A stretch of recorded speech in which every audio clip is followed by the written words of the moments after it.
minggu lalu di seluruh dunia. Teman-teman, ini adalah seri baru yang saya mulai hari ini. Setiap hari Senin pukul 17.00, saya akan memposting video dalam siri ini. Saya akan menjelaskan berita dan keajaiban yang paling menarik dari seluruh dunia selama seminggu terakhir dengan cara yang paling menghibur. Saya harap Anda akan mendukung siri ini seperti Anda telah mendukung saya di masa lalu.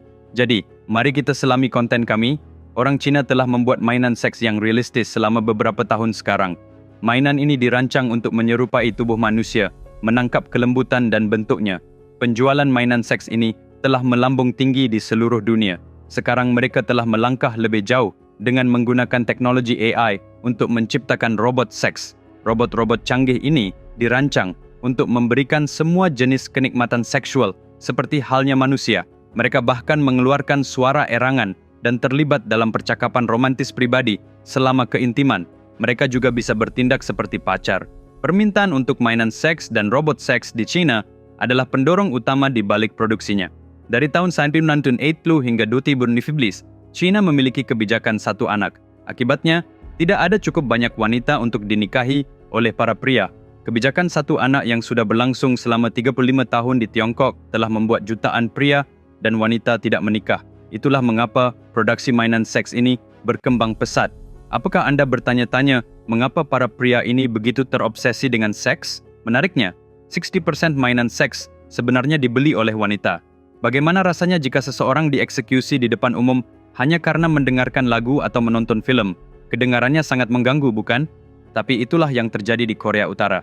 Seorang anak laki-laki berusia 22 tahun dari Korea Utara dieksekusi di depan umum karena menonton 70 lagu dan 3 film dari Korea Selatan. Hal ini karena menurut hukum ideologi dan budaya revolusioner Korea Utara, menonton konten dari negara lain, terutama konten Korea Selatan, adalah kejahatan serius. Korea Utara sangat ketat, sehingga mereka bahkan tidak mengizinkan nama bocah tersebut diketahui oleh negara lain. Kejadian ini sebenarnya sudah terjadi pada tahun 2022, namun dunia baru mengetahuinya baru-baru ini ketika sebuah laporan dirilis oleh Komisi Hak Asasi Manusia beberapa hari yang lalu. Ada jutaan virus di dunia, di antara mereka hanya virus flu Spanyol yang menewaskan 100 juta orang pada tahun 1918. Namun ada dua nama virus yang kita ingat dengan baik. Salah satunya adalah virus corona dan yang lainnya adalah virus HIV yang juga dikenal sebagai AIDS. AIDS telah membunuh lebih dari 40 juta orang sejauh ini. Ada vaksin untuk corona, tapi bagaimana dengan HIV yang pertama kali muncul pada tahun 1980? Sampai saat ini, belum ada vaksinnya. Pada tahun 2020, 80.000 orang akan meninggal karena HIV AIDS. Namun karena pandemi COVID, berita ini sebagian besar diabaikan. Pada tahun 2020 saja, 38 juta orang di seluruh dunia akan terinfeksi HIV. Dari semua orang di dunia yang mengidap HIV, 67% tinggal di Afrika. Tahukah Anda siapa yang berada di urutan kedua? India. Ada banyak pengobatan yang tersedia untuk HIV AIDS. Di antaranya adalah 2 pil yang disetujui FDA, Truvada dan Descovy, tetapi keduanya tidak memiliki tingkat keberhasilan 100%. Gilead Sciences kini telah mengembangkan suntikan yang disebut Lenacapavir. Ini bukan vaksin untuk mencegah HIV, tetapi dikatakan memberikan perlindungan 100% bagi mereka yang sudah terinfeksi HIV. Untuk uji klinis, 2,34 perempuan di Uganda dipilih dan diberikan Lenacapavir ini. Di antara mereka yang menerima suntikan ini, tidak ada peningkatan 100% dalam gejala HIV. Katakanlah, ada 2 anak kembar dengan gaya hidup yang sama. Salah satu dari mereka terinfeksi HIV pada usia 25 tahun. Sejak saat itu, dia menerima suntikan ini secara teratur setiap 6 bulan. Jadi, jika yang tanpa HIV hidup sampai usia 90 tahun, maka yang terinfeksi HIV juga akan hidup sampai usia 90 tahun. Menerima suntikan ini tidak akan memperpendek usia Anda dengan cara apapun. Bukankah ini kabar baik bagi orang dengan HIV? Hal yang menarik adalah bahwa ketiga obat tersebut dikembangkan oleh Gilead Sciences. Setelah suntikan ini disetujui oleh WHO, obat ini akan tersedia di seluruh dunia. Teman-teman, percayakah Anda bahwa membaca cerita yang sangat menarik dapat mengubah hidup seseorang? Percayakah Anda bahwa hanya dengan membacakan cerita ini kepada anak-anak Anda dapat mengajarkan nilai-nilai yang mereka butuhkan dalam hidup? Apakah Anda percaya bahwa Anda dapat menemukan solusi untuk masalah apapun yang Anda hadapi dalam hidup atau masalah apapun yang Anda hadapi dengan membaca sebuah cerita? Ya, itu mungkin. hanya dengan kisah epik terhebat yang pernah diceritakan dalam sejarah umat manusia. Itu adalah Mahabharata. Kisah ini 100 kali lebih besar dari filem blockbuster manapun. Ini adalah sebuah tantangan. Kisah lengkap dari Mahabharata yang ditulis oleh Vikramaditya tersedia dalam 2 bagian dalam bentuk buku dan e-book di Amazon dan 43 toko online. Buku ini tersedia dalam 54 bahasa di seluruh dunia. Saya telah menyertakan tautan-tautan dalam deskripsi di bawah video ini. Pesan sekarang, karena ini bukan hanya sebuah buku, ini adalah perpustakaan yang Anda butuhkan untuk hidup Anda. Dalam beberapa bulan terakhir, perang telah berkecamuk di antara beberapa negara di seluruh dunia.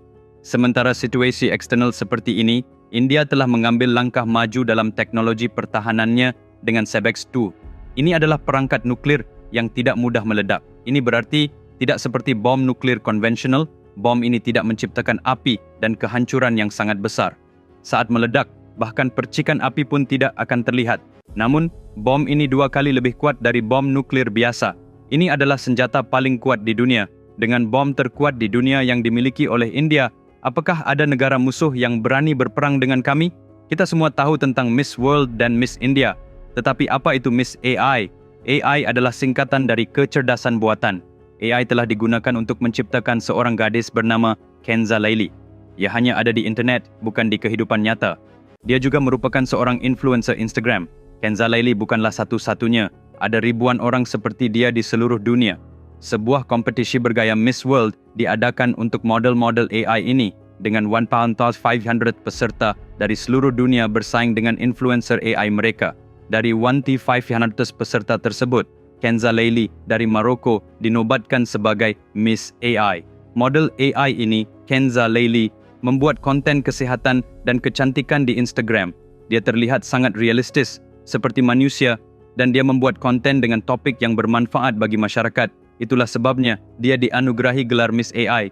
Ketika Anda melihat model AI ini, Anda mungkin akan bingung apakah dia manusia atau AI. Sebuah asteroid seukuran gunung meluncur ke arah bumi dari luar angkasa dengan peluang 72% untuk menghancurkan planet kita.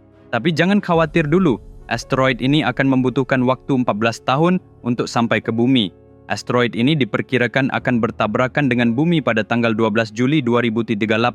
Tapi ada satu hal yang perlu kita khawatirkan. NASA telah meluncurkan sebuah misi yang dinamakan Uji Pengalihan Asteroid Ganda, DART.